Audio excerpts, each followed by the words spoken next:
BCB যেন একটা OTT platform এবং এখানে সপ্তাহখানিক বাদে মাসখানিক বাদে কিংবা বছরখানিক বাদে একটা করে ওয়েব সিরিজ আসে, যেটা দেখে মানুষ আনন্দ পায়, মজা নেয়, এটাগুলো আপনি বলতে পারেন। আজও লাস্ট দুদিন ধরে এরকম একটা ওয়েব সিরিজ চলছে, বিসিবিতে নাটক চলছে। বিসিবির সভাপতির পদ থেকে খুব সম্ভবত ফারুক আহমেদ পদত্যাগ করবেন, কিন্তু তিনি বলছেন তিনি পদত্যাগ করবেন না। এইসব ব্যাপার নিয়ে আমরা আলোচনা করব। আলোচনা করার জন্য আমি আপনাদের সঙ্গে আছি মোমিনুল ইসলাম, এবং আমার সঙ্গে আছেন আমার সহকর্মী মোহাম্মদ সাদমান। সাদমান ভাই, যেটা বললাম যে বিসিবির নাটক ওয়েব সিরিজ যাই বলে না কেন, কেমন উপভোগ করছেন? এটা আসলে এই ওয়েব সিরিজ উপভোগ করার মতো মনে হয় না কোনো কারণ আছে, কারণ বাংলাদেশের মাঠের খেলার অবস্থাও ভালো না। আর এখন এই যে সিরিজ হচ্ছে, ওয়েব সিরিজ হচ্ছে বলছেন, এখানে আসলে ভিলেন চরিত্রে যিনি আসছেন তিনি কিন্তু নায়ক হওয়ার কথা ছিল। এটার প্লট টুইস্ট চলে এসেছে। আর এখানে আপনি বলছিলেন যে তিনি পদত্যাগ করবেন না, কিন্তু সেটা এখন আইনি পর্যায়ে চলে যাওয়ার মতো অবস্থায় চলে গিয়েছে। আমরা ডিটেলিংয়ে যাবো। আপনার কি মনে হয় যে মাঠের ক্রিকেটে বাংলাদেশ ভালো ক্রিকেট খেলছে না, এই জন্যই কি মানে ক্রিকেট ভালো খেলছে না বলেই কি মাঠের বাইরের ঘটনাগুলো, এই যে একটার পর একটা টুইস্ট, একটার পর একটা প্লট, একটা আপনি সিরিয়াল বলতে পারেন, এভাবেই ঘটনাগুলো? না, আমি এটা বারবার এভাবে এক্সপ্লেন করার চেষ্টা করেছি যে আপনার বোর্ডটা যদি ব্রেইন হয়, আপনার পুরো বডিটা সেই ব্রেইন অনুযায়ী কাজ করবে। আপনার ব্রেইনে যদি আপনার ফাংশনের সমস্যা হয়, কোনো একটা ইয়াদ হয়, আপনার পুরো বডি অকেজ হয়ে যাবে। বিসিবির ক্ষেত্রেও সেটাই হচ্ছে। আপনার এই যিনি বিসিবি প্রেসিডেন্ট এখন পর্যন্ত রয়েছেন ফারুক আহমেদ, তার এগেনস্টে কিন্তু অনেক অ্যালিগেশন এই কয়েকদিনই চলে এসেছে। বিপিএল থেকে শুরু করে এখন পর্যন্ত টাকা, ব্যাংক ট্রান্সফারে সব কিছু মিলে অনেক ধরনের, এই অল্প সময়ে মনে করেন যে 14 বছরে যা যেই কয়টা হচ্ছে সেটা একটা কম্পিটিশনে মনে হয় যেন তিনি নেমেছেন, যে চলে আসছেন। যখন থেকে বিপিএলের যেই ঘটনাগুলো ঘটেছে, আপনি জানেন যে দুটো ফ্র্যাঞ্চাইজিকে তখন থেকে বলা হচ্ছিল যে নিজের ইচ্ছায় ফারুক আহমেদ নিয়ে এসেছে, নিজের পছন্দে নিয়ে এসেছে। এখন সেটা রিটেনভাবে আমরা পেয়েছি। আজকে 8 জন বোর্ড ডিরেক্টর, একজন বোর্ড ডিরেক্টর বাদে, মানে 10 জনের মধ্যে 8 জন, ফারুক আহমেদ নিজে একজন, আরেকজন বাদে বাকি 8 জন হচ্ছে একটা চিঠি দিয়েছে উপদেষ্টা, যুব ক্রীড়া উপদেষ্টার নিকট, যে ফারুক আহমেদ স্বৈরাচারী আচরণ করছেন। এক কথায় যদি বলি যে এক নায়কতন্ত্র যেটা হয়, যে তিনি কারোর সাথে আলোচনা করেন, অনেক ডিসিশন আছে যেগুলো তিনি একা নিয়েছেন, যেগুলো বোর্ড অন্যান্য পরিচালকের অনুমতি নেওয়া দরকার বা আলোচনা করা দরকার, সেগুলো করছেন না। সবচেয়ে প্রথমে বলেছেন হাতুড়ি সিংয়ের কথা, তিনি নিজের ইচ্ছাতে হাতুড়ি সিংকে এক কথায় বাদ দিয়ে দিয়েছেন, বা যেটা বলা মানে অন্যান্য যেই ডিরেক্টরের সাথে কথা বলা ছিল সেটাই ছিল না। এটা নিয়ে কিন্তু প্রথমেই আমরা বলেছিলাম যে হাতুড়ি সিংয়ের সাথে তার পার্সোনাল একটা পুরান একটা ক্ল্যাশ রয়েছে, সেইখান থেকে সেই জোরেই তিনি প্রথমে এসে হাতুড়ি সিংকে বাদ দিয়ে দিয়েছেন। এছাড়া বিপিএলের যে টিমগুলোর কথা বললাম সেগুলোতেও বলা হয়েছে যে এই টিমগুলা, এই ফ্র্যাঞ্চাইজিগুলো আসলে তার পছন্দেই নেওয়া হয়েছে, অন্য কোনো আলোচনা করা হয়নি। বিশেষ করে দুর্বার রাজশাহী, হ্যাঁ, দুর্বার রাজশাহীর কথা বলা হচ্ছে, ইভেন চট্টগ্রাম কিংস যারা রানার্স আপ হয়েছে তাদের কথা বলা হচ্ছে। সো এই জিনিসগুলা যারা বোর্ড ডিরেক্টর রয়েছেন তারা এতদিন হয়তো চুপ করেছিলেন, বা চিন্তা করেন যে এই কয়দিন 9 মাস 8 মাস 9 মাস হয়ে গিয়েছে, এতদিন ধরে যদি তারা মানে উনি এইভাবে পরিচালনা করে যান, তাহলে ভিতরের অবস্থাটা আসলে কি? এখন আমার প্রশ্নটা আসলে অন্য জায়গায়, যে ধরুন ফারুক আহমেদ লাস্ট 10 মাস ধরে এই কাজগুলো করেছেন, এবং আমাদেরও কাছে কখনো কখনো মনে হয়েছে তিনি তার, যেমন হাতুড়ি সিংয়ের ব্যাপারটা বললেন যে তিনি পার্সোনাল একটা ক্ল্যাশ ছিল, সে কারণে তিনি তাকে সরিয়ে দিয়েছেন। বিপিএলে দুর্বার রাজশাহী ফ্র্যাঞ্চাইজিটা সেটা একেবারে নিজের পছন্দের মানুষকে দিয়েছেন, এই ব্যাপারগুলো ছিল। কিন্তু আমার কথা হচ্ছে যে এই যে সভাপতি পদ থেকে তাকে পদত্যাগ করতে বলা হয়েছে, বা তাকে আর সরকারের মানে যুব ক্রীড়া উপদেষ্টা বা জাতীয় ক্রীড়া পরিষদ তাকে দেখতে চায় না, তখন কেন বিষয়টা সামনে আসলো? এখন তো আপনার এই 10 মাসে তো আরও কয়েকবার আসার কথা ছিল, বা পরিচালকরা হুট করে কেন আজকে, যখন কালকেও তো এটা মানে কালকে যখন তারা মানে যুব ক্রীড়া উপদেষ্টার কাছে পাঠিয়েছেন চিঠিটা, হুট করে গেলে কালকেই কেন হলো? এটা আপনার কি মনে হয় যে একটা প্ল্যান করে ফারুক আহমেদকে সরানো হচ্ছে? হুট করে বলাটা কি ঠিক হবে? কারণ আপনি তো বলছিলেন যে 2-3 দিন ধরে চলছে বা হচ্ছে, আমরা আরেকজন এক্স ক্রিকেটারের নাম শুনছি যাকে আসলে এনএসসি আবার তার মনোনয়ন দিয়ে তাকে আনতে চাচ্ছেন। 8-10 দিন ধরে 15 দিন ধরেই কিন্তু সভাপতি হতে পারেন আমিনুল ইসলাম বুলবুল, এই আলোচনাটা ছিল। আমি বলছি যে ওই যে আপনি বুলবুলকে আপনি সভাপতি করবেন, এই জন্যই কি এই ব্যাপারগুলো একেবারে সাজানো গোছানো করে নেওয়া? মানে আমি জাস্ট এটা, এরকম হতে পারে যে আপনি হয়তো বলেননি, এতদিন বলেননি, এখন একটা সময় যখন মানে চেঞ্জ আনতে হয় বা যে মাথা আসলে তাকে সরাতে তো আসলে একদিনে সম্ভব আমার মনে হয় না। সে যদি মনে করেন যে মানে এমন কিছু করে না ফেলে যে যেটা আপনি প্রথম দিনই এসে বলে কমপ্লেন করে আপনি তাকে সরিয়ে দেবেন, সেটা কিন্তু পসিবল না। সো এই যে এতদিন ধরে তিনি এভাবে পরিচালনা করছেন, হয়তো এইটা এখন শেষ পর্যায়ে চলে এসেছে। কারণ আপনার আর্থিক যে বিষয়টা রয়েছে, তারপরে এই যে বিভিন্ন ধরনের ডিসিশনের কথা বলা হচ্ছে যে তিনি একা নিচ্ছেন, যে যার ফলে ইভেন তারা এটাও বলেছে যে যেখানে এই বোর্ড প্রেসিডেন্ট আসার পরে বাংলাদেশ 10 নম্বরে চলে এসেছে। আপনি চিন্তা করেন যে দেয়ালে আপনার পিঠ থেকে গেছে, আপনি একদম মনে হচ্ছে যেন শেষ পর্যায়ে চলে যাচ্ছেন। সো সেই সময় আপনার তো একটা অ্যাকশানে হয়তো যেতেই হবে। আপনার এই পরিচালকরা হয়তো আলোচনা করছিলেন, কালকে ক্রীড়া উপদেষ্টার সাথে মিটিং হয়েছে, এরপরে কিন্তু আসলে এই জিনিসগুলো সামনে আসছে যে তারা চিঠি দিয়েছে এনএসিকে যে তাকে অপারেশন করানো হচ্ছে। এখন যেটা বোঝা যাচ্ছে যে 1 ভার্সেস 8 হয়ে গিয়েছে বা 1 ভার্সেস অল হয়ে গিয়েছে। সো আপনার এখানে আসলে তিনি এখন মানে ফারুক আহমেদকে জিজ্ঞেস করার পরে চিঠি নিয়ে তিনি বলেছেন যে তাদের অপকর্মগুলো ঢাকার জন্য তার উপরে নাম চাপানো হয়েছে। এই ব্যাপারটাতে আমার একটু কথা আছে। আমি যদি ধরুন এটা বলি যে ধরুন নাজমুল আবেদিন ফাহিমকে আমরা যেভাবে চিনে অভ্যস্ত বা তাকে বোর্ডে পরিচালক হওয়ার আগে যেভাবে চিনে অভ্যস্ত, বিসিবির পরিচালক হওয়ার পরে কিন্তু সেই ধরনের মানে কাজগুলো আমরা দেখতে পাই না। তার বিরুদ্ধে কিন্তু বড় অনেকগুলো অভিযোগ আছে যে তিনি ওই সময়টাতে তিনি প্রচুর বিদেশ ট্যুর করেছেন, এমনকি মেয়েদের সাথে যে ট্যুরগুলোতে না গেলেও চলতো সেই ট্যুরগুলোতে তিনি প্রত্যেকটা ট্যুরে যেতেন। মানে একদম প্রথম 2 মাসের মধ্যে খুব সম্ভবত তিনি 5টা বা 6টা ট্যুর করেছিলেন, এরকম একটা অভিযোগ তার নামে ছিল। আপনি যখন বিপিএল চলছিল, আপনি বিপিএলের সদস্য সচিব বা বিপিএল গভর্নিং কাউন্সিলের দায়িত্বে আপনি আছেন, ওই সময় আপনি বিদেশ ট্যুর করছেন, আপনি বিপিএলের এরকম একটা সিনারিওতে রেখে চলে গেলেন। সো আমার কিন্তু ফারুক আহমেদের এই কথা খুব ইন্টারেস্টিং লেগেছে যে এটা কিন্তু সত্য যে বিসিবির অন্যান্য যে পরিচালকরা, ফারুক আহমেদ অবশ্যই আমি ধরলাম তাদের এই প্রত্যেকটা অভিযোগই সত্য। হাতুড়িকে তিনি যে ইচ্ছা বাদ দিয়েছেন, বিপিএল এই ইস্যু, স্বেচ্ছাচারে যে দেখেছেন, আরও অনেক ঘটনা ধরেন আছে, সবই সত্য। কিন্তু আমার কথা হচ্ছে যে 8 জন এখানে লিখিত অভিযোগ দিয়েছেন, সেই 8 জন নিজেরা কতটা ফ্রেশ? এখন আপনি সবাই আমি ধরলাম এক কাতারে আছে, হ্যাঁ একই ধরনের প্রবলেম রয়েছে, কিন্তু আপনার যখন ভাগ হয়ে যাবে, আপনার যখন 8 জন এক জায়গায় চলে যাবে বলবে যে এইটাই রাইট ছিল, তখন কিন্তু আপনার সেইটাকে মানে ম্যাক্সিমাম মেজরিটি যেটাকে বলে, মেজরিটি যদি বলে যে এটা রাইট ছিল, তখন কিন্তু সেটাই রাইট হয়ে যায়। সো আপনার এইখানে আপনি বলছেন যে রং ডুইং ছিল 8 জনের, এখন ফারুক আহমেদকে তো প্রমাণ করতে হবে যে না আমি এখন না সেটাই বলছি যে আপনার প্রমাণ করতে হলে নিজেকে ক্লিন থাকতে হবে।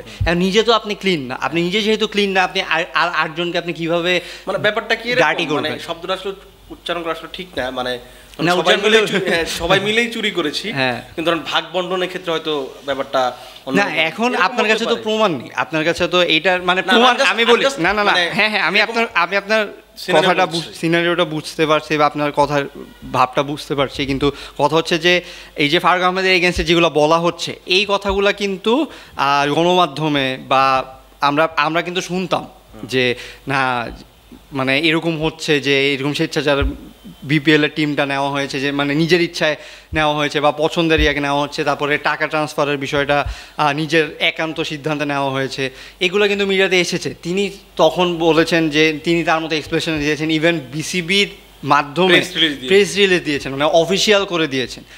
এটা কিন্তু তারই পাওয়ার। আপনি চিন্তা করেন যে বোর্ড যদি এভাবে চলতে থাকে যে এই 8 জন পরিচালক জানেন যে এই বোর্ড সভাপতি আমাদের সাথে আলোচনা করেন না, তিনি তার ডিসিশনই বলেন, তার মানে এই প্রেসটা তিনিই দিয়েছেন, তাই না?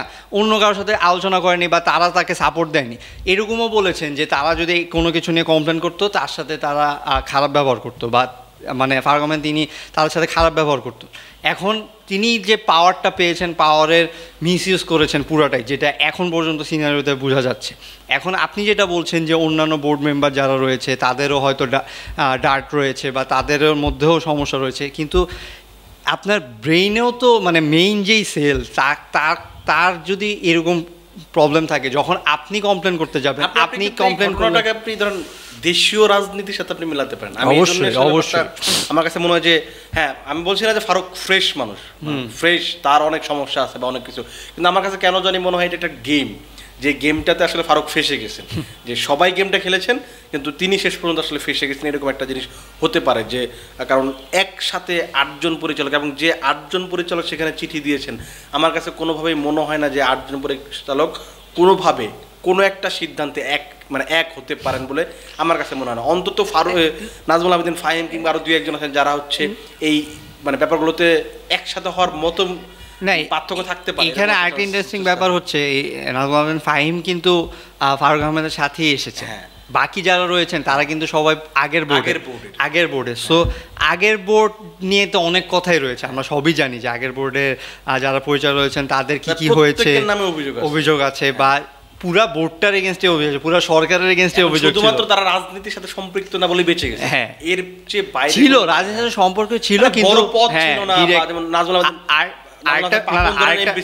আরেকটা বিষয় হচ্ছে যে আপনার তো এটার গভর্নমেন্ট কন্ট্রোলের না, আপনি বিসিবি পুরো হচ্ছে নিজস্ব একটা আলাদা একটা বোর্ড, সবাইকে বাদ দিয়ে 2 জন দিয়ে আপনি বোর্ড চালাতে পারবেন। আর সবাইকে আপনার যদি বাদ দিতে হয় তাহলে আপনার সরকারের হস্তক্ষেপ করতে হবে, এটা করলে আবার আইসিসি থেকে ব্যান আসতে পারে। সো সেইখানে আপনি চাইলেই পাচ্ছেন না যে এই বোর্ডগুলা এই মেম্বারগুলো সরকার, এই জন্য নির্বাচন দরকার। ইন্টারেস্টিং একটা প্রশ্ন, যে জিনিসটা হচ্ছে যে ধরুন কালকে থেকে কিন্তু বলা হচ্ছিল যে ফারুক আহমেদ নিজে এটা কোট করেছেন যে সরকারের উপর মহল থেকে চাচ্ছেন আমি থাকি। সো আপনি যখন এই ব্যাপারটা যখন আইসিসি পর্যন্ত যাবে তার মানে হচ্ছে আইসিসি এখানে সরকার একটা হস্তক্ষেপ ছিল। আপনার কি মনে হয় যে এই যে সরকারি হস্তক্ষেপ আছে এটা যেন না দেখা যায় সে কারণেই 8 পরিচালককে দিয়ে একটা চিঠি দেওয়া? আপনি অনেক ভিতরের কথা বলছেন যেগুলা হতে পারে, যেগুলার পসিবিলিটি আছে, কিন্তু সম্ভাব্য না এটা অবশ্যই এটা এরকম অনেকভাবেই হয়, এটা পলিটিক্যাল ভাবে যদি আমরা দেখি, আপনি পলিটিক্যাল সিনারিওর কথা বলছেন, এরকম ভাবে অনেক কিছুই হয় যে এগুলা হয়তো পিছনে একজন থাকেন তিনি সামনে আরেকজনকে দিয়ে কাজ করান বা জিনিসটাকে ক্লিয়ার রাখতে চান যে কেউ বুঝবে না এরকম। এখন এরকম অনেক কিছুই হতে পারে, কারণ আপনার সরকারের পর্যায়ে তো আলোচনা আসলে হচ্ছেই, সরকার পর্যায়ে আলোচনা হচ্ছে, সরকারের সাথে তিনি গতকালকে নিয়ে আলোচনা করেছেন। সো এইখানে কিন্তু হস্তক্ষেপ বা আসছে, এমন না যে আসছে না। এখন কিভাবে জিনিসটা সভাপতি হয়েছেন সেখানেও কিন্তু সরকারের একটা হস্তক্ষেপ ছিল, কিন্তু তখন সিনারিওটা আসলে অন্যরকম ছিল, কারণ আপনার সরকারই ডাউন হয়ে গিয়েছে, সরকার চেঞ্জ হয়েছে, আপনার তখন বোর্ড আসলে কি করবে, তখন বোর্ডের মেম্বারও ওই সরকারের সাথে এক ছিল, কোলাবোরেশনে ছিল। সো সেই ক্ষেত্রে আপনার এই হস্তক্ষেপটা হয়তো আইসিসি ওভারলুক করেছেন। কিন্তু এইবার যদি ওরকম কিছু হয় বা ফারুক আহমেদ যদি বলে যে সরকার থেকে আমাকে সরিয়ে দেওয়া হয়েছে, আমি পদত্যাগ করিনি, তখন কিন্তু আইসিসি এটা হয়তো নজরে আনবে। এবং এইটা যদি এরকম যদি কিছু হয় যে এরকম একটা কোনো ব্যান আসে, এটা আসলে এর চেয়ে আসলে খারাপ। আমার কাছে মনে হয় যে এই ব্যানটা যেন না আসে, সেটার জন্য হয়তো কোন একটা পলিসি, এখন আমরা আসলে বাস্তবিক অর্থ জানি না। এখন কথা হচ্ছে যে এই যে আমি এই জিনিসটা জানি, এটা অবশ্যই সবাই জানে, এটা উপর মহলের যারা আছে বা সরকার জানে, বোর্ডের মেম্বাররা জানে। সো সেইভাবেই তারা চেষ্টা করবে যে কাজটা করতে, কিন্তু আমরা আসলে মেইন পয়েন্ট থেকে মনে হয় যে সরে যাচ্ছে যে কি হচ্ছে। ধরুন আমরা শুধু ধরুন সভাপতি চেঞ্জ করলাম, এরে চেঞ্জ করলাম, ওরে চেঞ্জ করলাম, কোচ চেঞ্জ করলাম, আর যদি ক্রিকেটটা আমরা আসলে ভালো খেলতে পারছি কিনা বা ক্রিকেটের উন্নয়নের জন্য আপনি লাস্ট 10 মাসে বা আপনি ধরুন লাস্ট 2-4-5 বছর আসলে কি করেছেন সেটার কিন্তু আসলে আমরা কিছু। আর একটা বড় বিষয় হচ্ছে কি যে বোর্ডের উপর আস্থাটা না অনেক অংশে কমে গেল বা অনেক দুর্বল হয়ে গেল। এটা আপনি বাইরের কান্ট্রিতেও এটা নিয়ে আলোচনা অবশ্যই হবে বা এরকম কিছু যখন হবে আলোচনা হবে। এখন আপনি দেখেন যে আপনার 14 বছরের একটা বোর্ড ছিল, একই প্রেসিডেন্ট ছিল, তার নামেও এতগুলো এলিগেশন, কিন্তু সাফল্য না আপনি দেখেন 14 বছর থাকলে আপনার সাফল্য থাকতেই হবে, নাহলে আপনি 14 বছর কিছু দেখাতে পারবেন, আপনি দেখাতে হবে তো। এখন আপনার এই যে মনে করেন যে ফারুক আহমেদ এই অল্প সময়গুলো করলো, তার আসলে কোনো উন্নতি নাই। সো আপনি কি করবেন, উন্নতি যেহেতু নাই, ক্রিকেট খেলায় আপনি মনে করেন ওনার আসার পরে যতগুলো সিরিজ খেলে সবগুলো জিতছে, তাইলে হয়তো। আবার আপনার কি মনে হয় যে এই যে নামিমুল ইসলাম বুলবুলকে 3 মাসের জন্য দায়িত্ব দিবে, তিনি আইসিসিতে কাজ করেছেন বলে দেশের ক্রিকেট আমূল পরিবর্তন করে দিবেন, আপনার কি মনে হয়? এটা তো 3 মাসের কাজ না, আপনার যে পরিবর্তন আনা বা 3 মাস আপনার লেভেলে কাজ, তাহলে আমি তাকে 3 মাসের জন্য কেন দায়িত্ব দিচ্ছি? এখন তো আপনার নির্বাচন আসলে হয়নি, আপনার তো নির্বাচনের আগে এই প্ল্যান তো আর ছিল না যে ফারুক আহমেদকে এত তাড়াতাড়ি অপারেশন করতে হবে। আমার কথা হচ্ছে কি এমন কঠিন জিনিস ঘটলো যেটা নির্বাচনের 3 মাস আগে আমার সরাতে বাধ্য এই যে এখন আপনি 3 মাস আগে সরাতে বাধ্য হচ্ছেন, এই যে আলোচনা হচ্ছে যে মানে এমন এমন বড় বড় ইস্যুগুলো আসলে চলে এসেছে মিডিয়ার সামনে বা মানুষের সামনে, আবার খেলার পারফরমেন্স এত বাজে হয়ে গিয়েছে, এখন আপনার তো আসলে মানে একটা অ্যাকশানে যেতে হবে। আমি যেটা বলছি যে এই সরকার, পুরা সরকারের আসলে একটা মোটো হচ্ছে সংস্কার, বা যে এটা সব জায়গায় তারা হচ্ছে ক্লিন থাকতে চায়, এই মোটো নিয়ে এই সরকারটা আছে। এখন এটা সরকারি না হলেও এই বিসিবিতে যাকে আসলে তারা বসিয়েছে তার জন্য যদি মানে ইমেজটা খারাপ হয়, সেইটা কিন্তু আসলে সরকারের ব্যাক অফ দ্য মাইন্ডেও লাগে যে না, আমি যাকে পছন্দ করছিলাম, আপনি যাকে পছন্দ করছেন আপনার ডিসিশন মেকিং অনেক বলছেন। অবশ্যই এখানে না ডিসিশন মেকিং ভুল। আপনি আমি যখন মনে করেন সাধারণভাবে চিন্তা করেন, ওই সময় বসানোর জন্য আপনি কাকে আর বসাতেন? মনে করেন যে ফারুক আহমেদকে যখন উনি প্রথমে আসলেন, আমরা কিন্তু সবাই অ্যাপ্রিসিয়েট করেছি যে না, উনি হয়তো যে এই ক্রিকেটের জন্য ভালো কাজ করবেন, ক্রিকেটের আসলে ক্রিকেটকে পছন্দ করে, ক্রিকেটকে ভালোবাসেন, ক্রিকেটকে কীভাবে উন্নতি করতে হয় সেটার দিকে খেয়াল করবেন। এখন আপনি বোর্ডে আসার সাথে সাথে আপনি চেঞ্জ হয়ে গেলেন, এইটার আসলে আপনি প্রেডিকশন কিভাবে করবেন? আমরা এখন যাকে নিয়ে, আমি বুলবুলকে নিয়ে কথা বলছি, তিনিও যে এসে চেঞ্জ হবেন না এটার কোনো গ্যারান্টি আছে? আমরা তো ধরেই নিয়েছি। আজকে অন রেকর্ড বলছি যে আমিনুল ইসলাম বুলবুল আসার পরে বাংলাদেশের ক্রিকেট কিছুই হবে না, কিছু হবে না, মিনস পজিটিভ কিছুই হবে না আহামরি। কারণ তাকে যে শুনুন একটা কথা বলি, বাংলাদেশের যে প্রেক্ষাপটটা সেটা হচ্ছে যে যেমন জাতীয় দলের বাইরে যখন একটা ক্রিকেটার থাকে তাকে দেখলেই মনে হয় কিংবদন্তি ক্রিকেটার, কেন তিনি জাতীয় দলে নাই, এই নাই, কিন্তু জাতীয় দলে আসলে তার আপনি আগামী মানে 10 মাসে 1 বছর সুযোগ দিলে পারফর্ম করতে। আমিনুল ইসলাম বুলবুল সেম ক্যাটাগরির, শুধু বুলবুল না, আপনি আরও যাকেই নিয়ে আসেন, বাংলাদেশের কালচারটা এইভাবে তৈরি হয়ে গেছে, এটা যদি আপনি দুনিয়ার সবচেয়ে ভালো মানুষকে এনে বসিয়ে দেন, আসলে কোনো আদতে কিছু না। আপনার ভিশনটা বা আপনার কথাটাই আসলে সাধারণ মানুষেরও কথা এরকম, তাদের চিন্তা ভাবনা এরকম হচ্ছে। এইটার মেইন মানে দোষটাই হচ্ছে যারা পাস্টে ছিল বা এখন যারা আছেন তাদের যেই মানে অপকর্মগুলো হচ্ছে সেগুলোর জন্যই এই পারসেপশনটা মানে সামনে এসে পড়েছে যে এরকমই হবে। কিন্তু এই কাজ, এই যে আপনাকে ভুল প্রমাণ করা বা সাধারণ মানুষকে ভুল প্রমাণ করতে হবে, যিনি এসে বসবেন তাকেই প্র্যাকটিক্যালি। না, আমি বুঝতে পারছি ফ্রাস্ট্রেশন থেকে আমরা এরকম করে বলছি বা এটা আসাটাই স্বাভাবিক, কিন্তু মানে আমি লজিক্যালি বলতে চাই যে যদি এই জিনিসটাকে উত্তরণ করতে চায়, মুখের কথায় আসলে হবে না। আপনি বুলবুল যদি আসেও এসে যদি বলে না আমি এই করব ওই করব, আসলে এখানে এই শুকনো কথা যেমন চিরা ভিজে না, ওই রকম একটা অবস্থা হবে। কারণ আপনার আমরা তো দেখছি যে কি হচ্ছে না হচ্ছে। আপনি শুরুতেই বলছিলেন যে ফারুক আহমেদ আদালতে যাওয়ার সিদ্ধান্ত নিয়েছেন, আপনার কি মনে হয় যে তিনি আদালতে গেলে পার পেয়ে যাবেন বা তিনি টিকে যেতে পারবেন? আপনার কি? না, আমার মনে হয় না। ফারুক আহমেদ, আমার মনে হচ্ছে ফারুক আহমেদ সময়টা আসলে শেষ হয়ে গিয়েছে। কারণ যেখানে আপনি বললাম তো আপনার লাইক আপনার নির্বাচন হলো, আপনার হ্যাঁ না ভোট আসলো, সবই না ভোট। সো আপনার ওইখানে আসলে টিকে থাকাটা কঠিন, এবং আপনি টিকে যদি থাকেনও, আপনি কাকে নিয়ে কাজ করবেন? আপনার তো পক্ষে কেউ নেই, বা যাদের সাথে আপনি কোলাবোরেশন করে কাজ করবেন তারা আপনার সাথে বসবে না। এই যে আপনার মিটিং ছিল, 31 তারিখ মিটিং ছিল, সেই মিটিংটা ক্যান্সেল হয়ে গিয়েছে।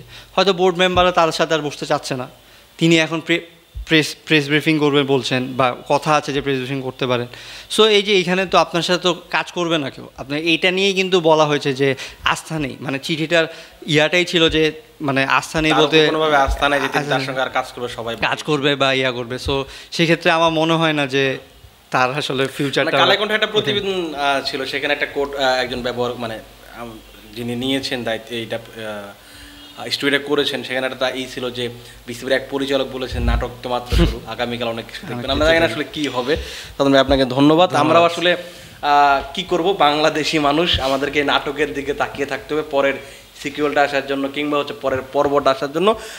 আপনারাও অপেক্ষা করুন, আমরা চেষ্টা করবো আগামীকাল নতুন কোনো তথ্য আপনাদের দেওয়ার জন্য। আপাতত ভালো থাকুন, সুস্থ থাকুন এবং ক্রিক ফ্রেঞ্জির সঙ্গে থাকুন।